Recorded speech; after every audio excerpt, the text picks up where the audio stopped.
Step into the Timeless Tales library, where each story unfolds like a soft whisper, guiding you gently into a realm of restful calm.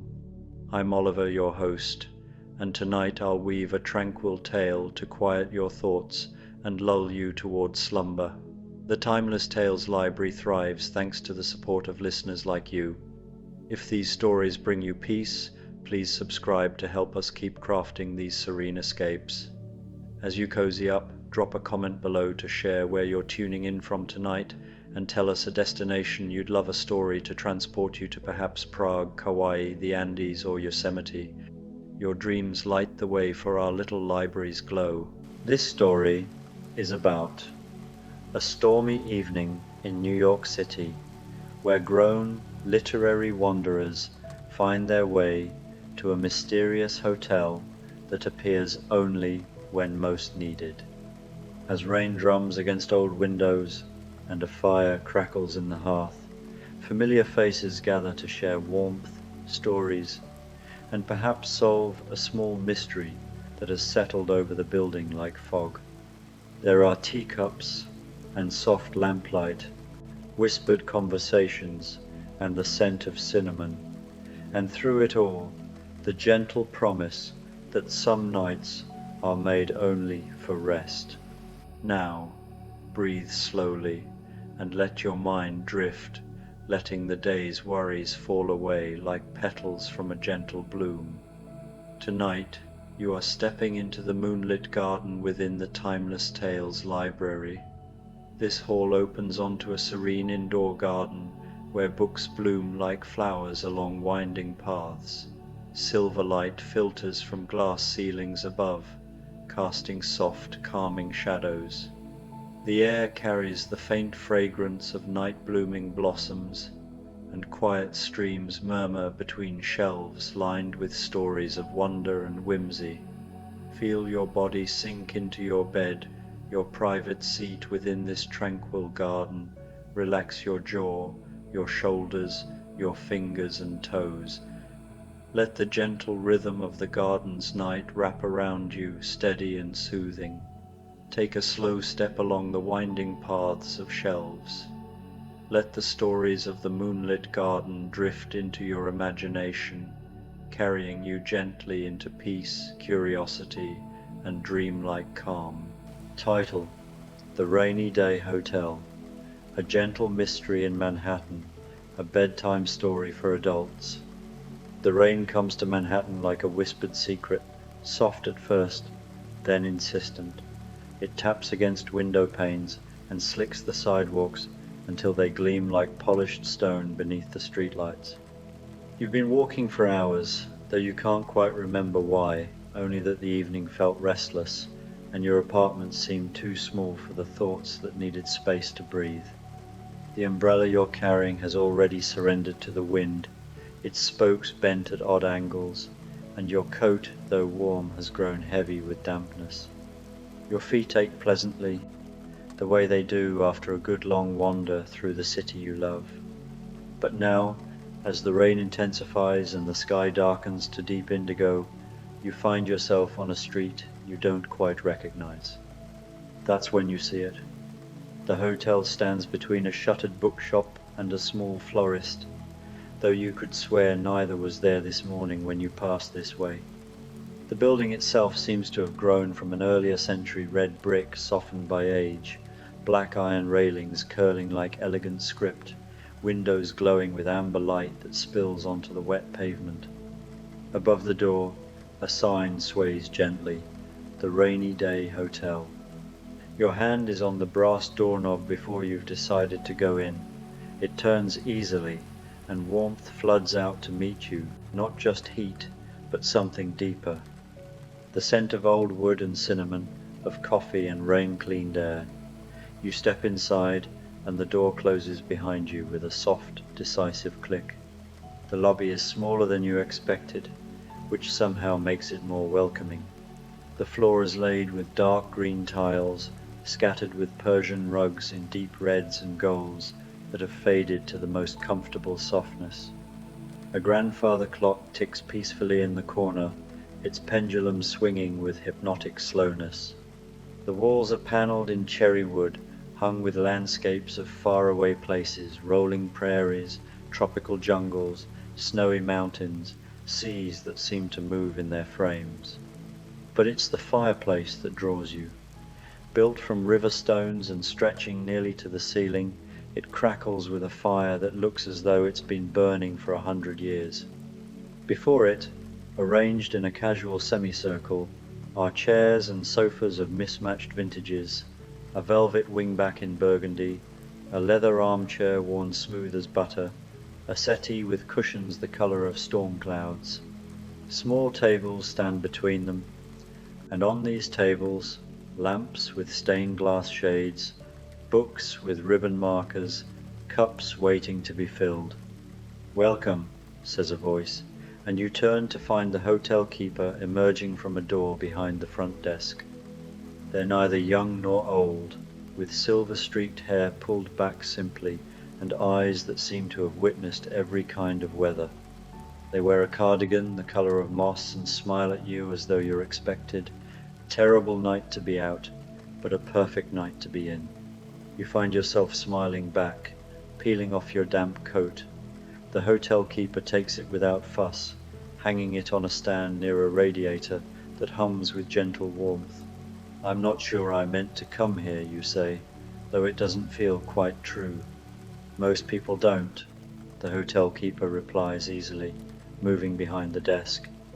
"The rainy day finds those who need it. There's tea in the silver pot by the fire, or coffee if you prefer, hot chocolate in the blue thermos. Help yourself to anything. Others will be along shortly, they always are, on nights like this." You make your way to the fire, grateful for its warmth against your rain-chilled skin. The silver teapot sits on a tray with an assortment of mismatched cups, delicate porcelain painted with flowers, sturdy earthenware in cream, a mug that says Kansas in fading letters. You choose the earthenware and pour. The tea is the colour of amber in lamplight, and it smells of bergamot and honey. When you sip, warmth spreads through you like a benediction. You settle into the wingback chair, cradling your cup, and let your eyes drift half-closed. The fire pops softly. The rain continues its gentle percussion against the windows. The clock ticks, and slowly, the tightness you've been carrying in your shoulders begins to dissolve. You're not sure how long you sit there. It could be minutes or hours. Time moves differently here when the door opens again, bringing with it a gust of wind and rain, and a young woman shaking droplets from her hair. "Goodness," she says, laughing a little breathlessly. "I'd forgotten how fierce the storms can be here. Back in Kansas you can see them coming for miles, but in Manhattan they just appear." She's perhaps 30 now, with sunlight and brown hair escaping from a practical braid, wearing jeans and a gingham shirt beneath a rain jacket. There's something straightforward and capable about her, the way she moves through the space with easy confidence, the way her eyes take in everything with open curiosity. The hotel keeper greets her warmly, taking her jacket. "Dorothy, it's been a while." "Too long," Dorothy agrees. She spots you by the fire and offers a friendly wave as she makes her way over, selecting the Kansas mug with a grin. "That's usually my cup," she says, pouring coffee, "but I've learned to share. Mind if I join you?" "Please," you say, gesturing to the leather armchair beside yours. Dorothy settles in with a contented sigh, wrapping her hands around the mug. "There's nowhere quite like this place," she says softly. "I've traveled a lot more than most people, I suppose, but when the rain starts in New York, and I feel that particular kind of tired, this is where I always want to end up." She glances at you with kind eyes. "First time here?" You nod. "I didn't even know it existed." "That's how it works," Dorothy says. "The hotel appears when you need it. I've tried to find it on sunny days, but it's never there. Only when it rains, and only when you need shelter, the real kind, not just from weather." She takes a sip of her coffee, gazing into the fire. I work in urban planning now, helping cities think about their infrastructure, their future. Sometimes I miss the farm, the simplicity of it. Other times I remember how much I wanted to see what was beyond those wheat fields. I suppose I've gotten my wish and then some. The firelight plays across her face, and she looks peaceful, settled in a way that speaks of someone who has wandered far and finally found their way home, even if that home shifts and changes. Do you ever miss it, you ask? The traveling, the adventures? Sometimes, Dorothy admits, but I've learned that the best adventures are the ones you can return from, the ones that teach you something about where you belong. She smiles. Though I'll never turn down a good mystery when one presents itself. As if in response to her words, a sound echoes through the hotel, a soft thump from somewhere above, followed by the distinct creak of floorboards. You and Dorothy exchange glances. The hotel keeper, polishing glasses behind the desk, looks up with an expression of mild interest. "That's odd," Dorothy says. "I thought we were the only ones here." Before you can respond, the door opens again, and this time a young man enters, shaking rain from a peacoat. He's lean and weathered in that way that speaks of years spent outdoors, with wind-tousled dark hair and eyes that have the distant focus of someone accustomed to scanning horizons. He carries himself with the loose-limbed grace of a sailor, and there's a hint of sun-worn maps and salt air about him. "Evening," he says, his accent carrying traces of the British coast. "Jim Hawkins," he introduces himself, offering a hand first to the hotel keeper, then to you and Dorothy. His grip is firm and calloused. Haven't been to New York in a few years. Forgot how the rain here is different from rain at sea. "How so?" you ask, as he pours himself tea and joins your growing circle, taking a seat on the settee. "At sea, rain is part of the whole experience, sky and water all mixed together, no distinction between above and below," Jim explains, stretching his legs toward the fire. "Here you can shelter from it. There's an inside and an outside," he grins. "I run a maritime museum now, believe it or not. Spend my days talking to school children about navigation and the golden age of sail. It's a quieter life than I once led." "You were at sea?"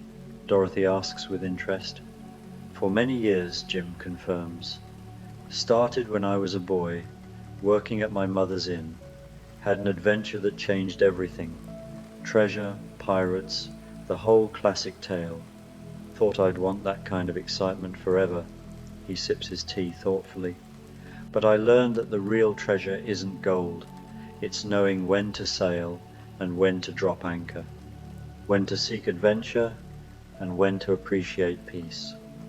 The three of you sit in comfortable silence for a moment, the rain providing a gentle soundtrack. The fire crackles, the clock ticks, and then, again, that soft sound from above, footsteps maybe, or something being moved. Jim's eyebrows raise. "Is someone else staying here?" The hotel keeper appears at your elbow, refreshing the hot water in the teapot. "All the guest rooms are empty," they say mildly. "Have been all evening." "Curious," Dorothy murmurs, and you can see the wheels turning behind her eyes. That practical, puzzle-solving nature engaging with the mystery. The door opens once more, and a woman bustles in from the rain, laughing at her own dishevelment. She's all warm energy and ink-stained fingers, with curly brown hair escaping from a hasty knot and glasses slightly fogged from the warmth. She wears a writer's uniform, comfortable cardigan, worn jeans, boots that have walked many miles. There's something immediately likable about her, the way she takes up space with unself-conscious enthusiasm. "What a night!" she exclaims, pulling off her soaked scarf. "I was at a reading downtown and thought I'd walk home, but then the sky just opened up and I found myself on this street, and..." She spots the gathered group by the fire, and her face lights up. Oh, how perfect. A rainy night, a fire, and people to talk to. I'm Jojo March. Introductions are made as Jo pours herself hot chocolate from the blue thermos, adding what seems like an inadvisable amount of marshmallows from a jar that appears on the tray. She settles cross-legged on the floor near the fire, despite the availability of chairs, as though she's more comfortable close to the ground, close to the warmth. I'm a writer, she says, which seems obvious from everything about her, finally making a living at it, which my younger self would be absolutely thrilled about. I write novels about women finding their place in the world, about families and ambition and all the messy, beautiful parts of life. She blows on her hot chocolate. Though tonight I just wanted to stop thinking for a while, let my brain rest. A good night for it, Jim agrees. Jo looks around the lobby, taking in the paintings, the books, the comfortable disorder of it all. There's something timeless about this place, she muses, like it exists outside of regular hours, like, she pauses, tilting her head. Did you hear that? You all did.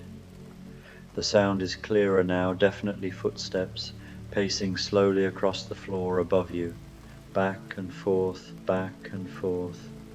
The hotel keeper said all the rooms are empty, you offer. Jo's eyes gleam with curiosity. A mystery then, how delightful. She looks at the hotel keeper, who has returned to the desk. Is the hotel haunted? Please say it's haunted. That would make this evening absolutely perfect. The hotel keeper smiles enigmatically.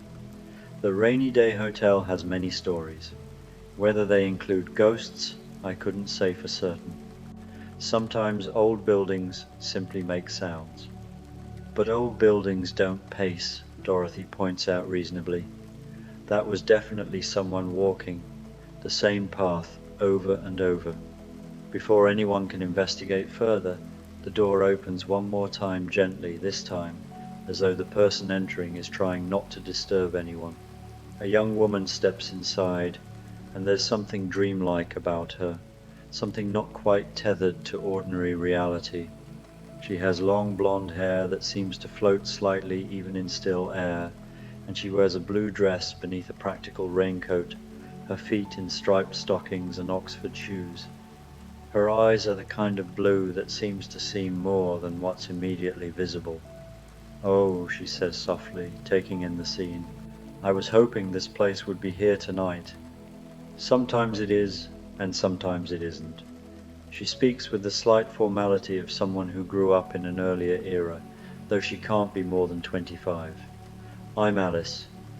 Alice Liddell.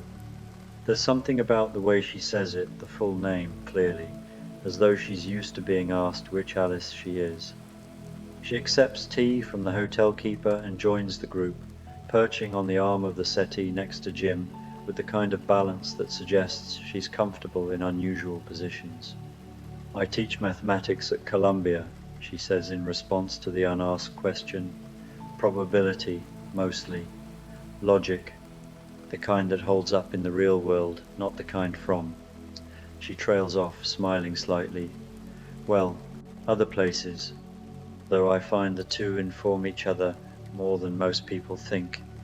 You've been here before? Jo asks eagerly. Several times, Alice confirms. Though not recently. I've been very busy with my research, and I suppose I haven't needed, she pauses, considering, shelter. Not the way I do tonight. Sometimes the mind needs rest as much as the body. We were just noticing sounds from upstairs, Dorothy says. Footsteps, but apparently there's no one staying here. Alice's expression sharpens with interest. How peculiar. Though peculiar things do seem to happen in this hotel. The last time I was here, the paintings kept changing when no one was looking. Not dramatically, just small things. A bird would move from one branch to another, a cloud would shift position. She sips her tea. I rather enjoyed it. Should we investigate? Jim asks, practical as ever. It seems like the kind of thing one should get to the bottom of. But carefully, you hear yourself saying, and together, mysteries are always better solved in company. As if in agreement, another sound drifts down from above, not footsteps this time, but a soft, rhythmic thumping, like someone drumming fingers against wood. It's not threatening, exactly, but it's definitely insistent. The hotel keeper appears once more, this time with a tray of small cakes that smell of cardamom and honey. If you're going upstairs, they say calmly, you might want fortification first. The second floor is accessible via the stairs around the corner. All the doors are unlocked. The hotel has no secrets from those who shelter here, only mysteries waiting to be understood. Joe immediately reaches for a cake, biting into it with obvious pleasure. Oh, that's good. That's really good. She looks at the group. I vote we finish these. Let the fire warm us properly, and then explore together. Whatever's upstairs has been pacing for a while now. It can wait a few more minutes. It's sensible advice, and everyone seems inclined to follow it. The cakes are distributed, the tea and coffee refreshed. For a little while, you all simply sit in the firelight, enjoying the simple pleasure of good food and warm drinks while the rain continues its soft assault on the windows. Dorothy asks Alice about her research, and Alice explains probability theory in a way that makes it sound like poetry, like the mathematics of dreams. Jim tells a story about a school group that came to his museum and ended up staging an impromptu mutiny, complete with paper pirate hats. Joe shares a frustrating encounter with a publisher who wanted to make her female characters more likable, and everyone commiserates. You find yourself relaxing into the conversation the way you might sink into a warm bath. These are people who have lived extraordinary lives but found their way to ordinary moments. People who understand both adventure and the deep satisfaction of shelter from the storm. Finally, when the cakes are gone and the tea is warming you from the inside out, Dorothy stands. Shall we? The stairs are tucked into a corner you hadn't noticed before, carpeted in dark red that muffles your footsteps. You climb together, a small band of explorers ascending into mystery. The stairs creak companionably underfoot, and at the landing a window shows the rain-slicked street below, the street lights haloed in mist. The second floor hallway stretches before you, lined with doors on both sides. The walls are papered in a pattern of vines and flowers, lit by wall sconces that cast gentle pools of light. And there, at the far end of the hall, you can see one door standing slightly ajar, lamplight spilling through the gap. There, Jim says quietly, pointing. You walk toward it together, and now you can hear it clearly, the pacing, yes, but also a soft sound like humming, or perhaps the wind through leaves, or water over stones. It's not quite any of those things, but it reminds you of all of them. Dorothy reaches the door first and pushes it open slowly. Hello, she calls gently. We heard you pacing. Are you all right? The room beyond is set up as a small library or study. Bookshelves line two walls, filled with volumes in various languages and states of preservation. A writing desk sits beneath the window, and a wing chair faces another small fireplace, this one unlit. And there, standing in the center of the room, is a man you almost don't recognize as a man at first. He's tall and bronze-skinned, with long dark hair tied back loosely, wearing clothes that seem to be a compromise between jungle and city, loose linen pants, a simple shirt, bare feet despite the weather. But it's his eyes that catch you. They're wild in the way of forest creatures, alert and aware of everything, yet somehow also deeply peaceful. He's perhaps in his early 30s, though he carries himself with an agelessness that makes estimation difficult. Mowgli, Alice says with recognition and delight, I didn't know you'd be here. The man Mowgli smiles, and it transforms his whole face. Alice, it's good to see you. His voice has the quality of someone who spent many years speaking to animals, a certain music to it, a rhythm not quite human. I didn't mean to disturb everyone. I was just, he gestures vaguely, restless. The city makes me restless sometimes, even after all these years. What brings you to New York? Jo asks, her writer's curiosity evident. A conference on wildlife conservation, Mowgli explains, moving to lean against the desk. I work with organizations trying to preserve habitat corridors in India, but the conference was in a building with no windows, and everyone spoke in acronyms, and after 3 days I felt like I was suffocating. I left my hotel and started walking, and, he shrugs, I found this place, or it found me. But why were you pacing? Dorothy asks practically, and up here alone instead of downstairs by the fire? Mowgli's expression becomes sheepish. That's the mystery, actually, or part of it. I came up here to be alone for a bit, to settle myself. This room reminded me of a space I used to have in the jungle, a cave with paintings on the walls, a place to think. But then, he crosses to the bookshelf and runs his hand along the spines. I notice something odd. These books, they're all connected somehow. Look, you move closer, and he's right. The books are an eclectic collection field, guides to North American birds, a volume of maritime law, a history of Kansas, a treatise on probability theory, a biography of Louisa May Alcott, and dozens more. They seem random until you start to see the pattern. They're about us, Alice says slowly, picking up a book on Lewis Carroll, or our stories, our lives, the places we've been. Exactly, Mowgli confirms, and they appeared after I arrived.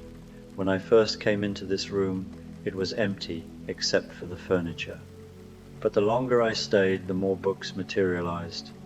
I thought perhaps I was imagining it. The city makes me feel unsteady sometimes, disconnected from my instincts. So I paced, trying to ground myself, trying to understand. Jim pulls out a book on Caribbean piracy and flips through it, his eyebrows rising. This has details about my voyage that I've never told anyone, things I barely remember myself. The hotel, you say slowly, understanding dawning, is gathering our stories. The hotel keeper appears in the doorway, and you all turn. They're holding a tray with more tea, as calm as ever. The rainy day hotel serves many purposes, they say, setting the tray on the desk. Shelter from weather, yes, but also shelter from forgetting.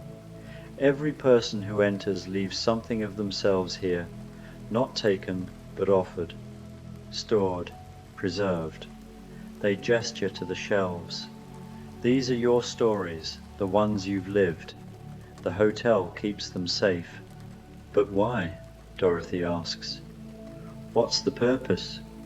On nights like this, the hotel keeper says gently, when people gather who have all experienced extraordinary things, the hotel likes to remind them, to let them see that their adventures, their struggles, their ordinary days after the extraordinary ones, all of it matters, all of it is worth preserving. Jo sits down in the wing chair, her eyes bright. It's beautiful, she says softly, like a library of lives instead of books, though I suppose lives are books, in a way. Alice has found a volume on mathematical paradoxes and is paging through it with obvious fascination. Look at this, it's about the impossibility of certain logical scenarios, but someone's annotated it with my notes. Notes I haven't written yet, about research I'm still planning. The hotel exists a bit outside of time, the hotel keeper admits. Not dramatically so, but enough that past and future blur slightly at the edges. especially on rainy nights when the boundaries between reality and possibility grow thin.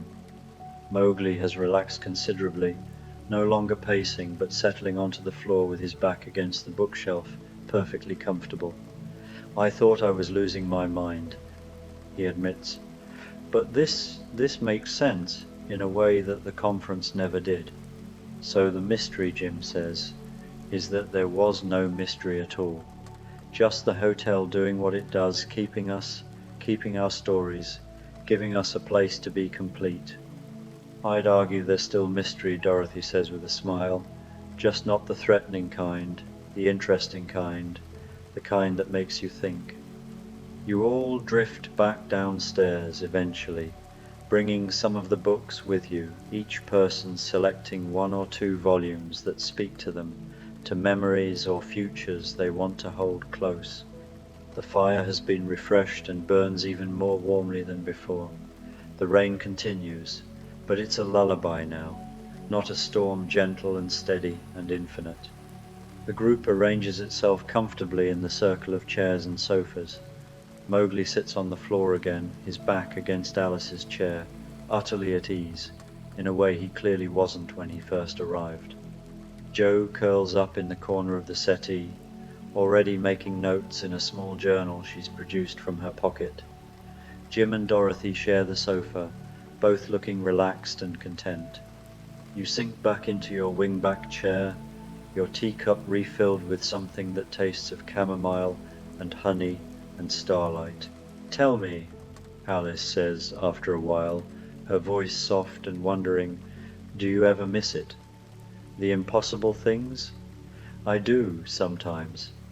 Even though I built a good life in the possible world, there are moments when I remember what it felt like to be in a place where the rules were different, where anything could happen." "Every day," Mowgli says immediately.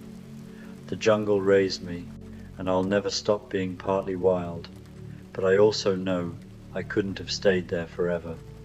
I had to find a way to bridge both worlds, the green world and this one. I think we all do that," Dorothy muses. "Bridge worlds.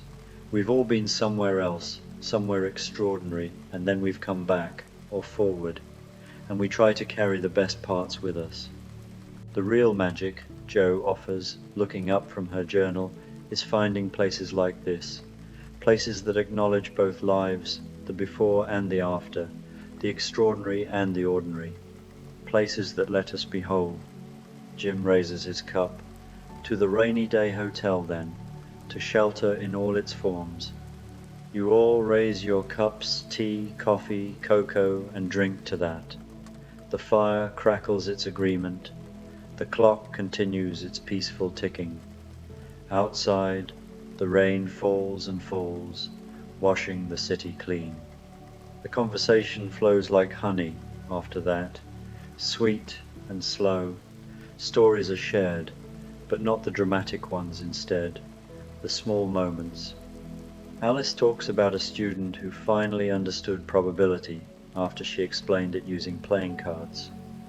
Mowgli describes watching a family of foxes in Central Park at dawn. Jim shares the pleasure of teaching a child to tie a proper sailor's knot. Dorothy recounts a city council meeting where, against all odds, people actually listened to each other and compromised. Joe reads aloud from a work in progress, her voice making poetry of everyday observations. You find yourself sharing too, things you haven't told anyone, small treasures of memory and moment.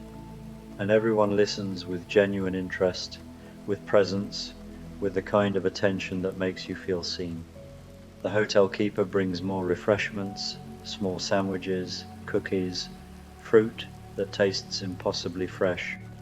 No one is hungry, exactly, but everyone eats a little, grateful for the care being taken of them. Hours pass, or perhaps minutes, it's impossible to tell, and doesn't matter. Eventually, the conversation winds down naturally, not from exhaustion, but from satisfaction, the way a good meal ends, with everyone contentedly full. "I should go," Dorothy says, but she doesn't move.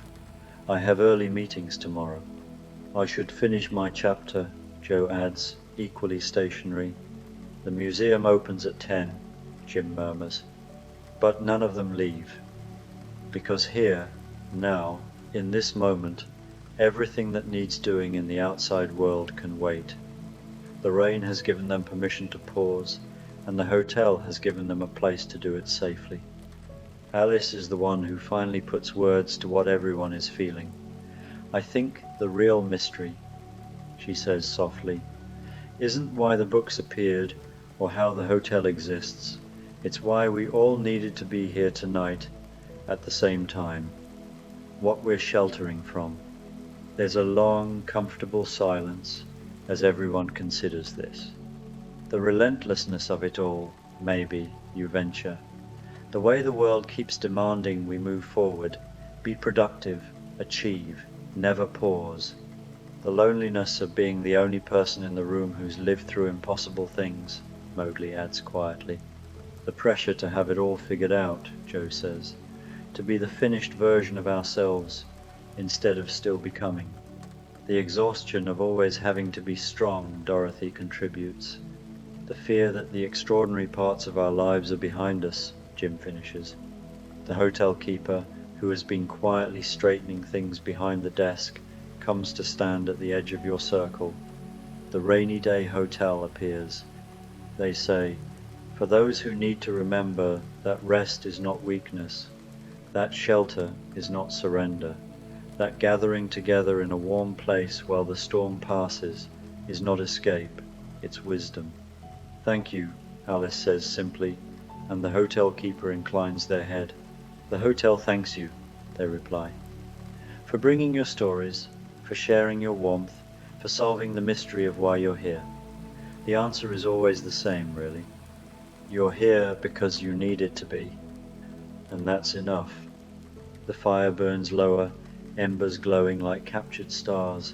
The rain softens to the merest whisper against glass. One by one, eyes begin to close first Joe, journal slipping from her relaxed fingers. Then Mowgli, his breathing deepening into the rhythm of sleep. Jim's chin drops to his chest. Dorothy curls up on her side of the sofa. Alice tilts her head back against her chair, a small smile on her lips. You feel yourself drifting, held safe by the warmth of the fire and the presence of these kindred souls, these fellow travelers who have all walked impossible roads and found their way here, to this moment, to this perfect, peaceful now. The hotel keeper covers each person with a soft blanket that seems to materialize as needed. When they reach you, they tuck the blanket gently around your shoulders, and you feel the weight of it like love, like care, like all the comfort you've ever needed. Sleep well, they whisper. The rain will pass, the morning will come, but for now, just rest. You've earned it. You've all earned it. And you do. You sleep there in the wingback chair by the dying fire, surrounded by friends you just met and stories you've always known, in a hotel that exists only when needed, on a rainy night in New York City that stretches out like a promise that some shelters are permanent, even when they appear and disappear like magic. The mystery is solved. The mystery was never really a mystery at all. The mystery is that sometimes, when you need it most, the world provides exactly what you need: warmth, company, stories, and shelter from the storm. Outside, the rain continues to fall. Inside, all is peace. And you sleep, and sleep, and sleep.